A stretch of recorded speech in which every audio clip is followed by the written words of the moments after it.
Imagine seeing a mother on live television, crying, shaking, begging the world to help her find her two missing children. A story that shook all of America in the fall of 1994, before the darkest truth was revealed. Warning: this is a true story and contains painful events. And don't forget to support the channel by subscribing.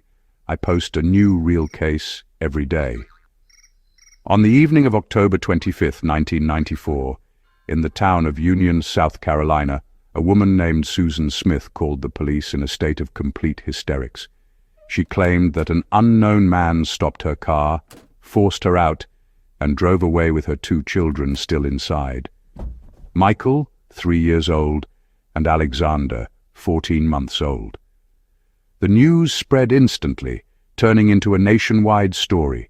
Police launched massive search operations, roadblocks, helicopters, divers scanning the lakes, while the mother appeared on TV daily, crying and begging for her children's return.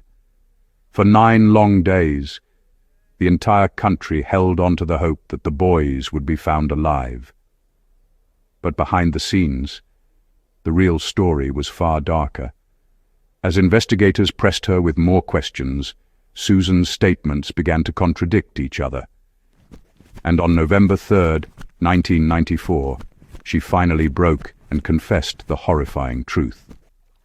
She herself drove the car to John D. Long Lake, then released the brake and let the car roll down into the water, with her 2 sons strapped into their seats, sinking completely. When police reached the lake, they found the submerged vehicle, with the children still inside, exactly as she described.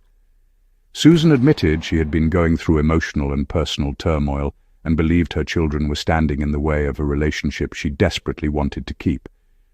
In a trial that stunned the nation, she was sentenced to life in prison, with the possibility of parole after 30 years. Sometimes, the most terrifying stories don't come from strangers in the dark, but from the people closest to us. The case of Susan Smith reminds us that appearances can deceive, and behind tears, an unimaginable truth can be hiding. If you like the story, don't forget to subscribe. I post a new real case every single day.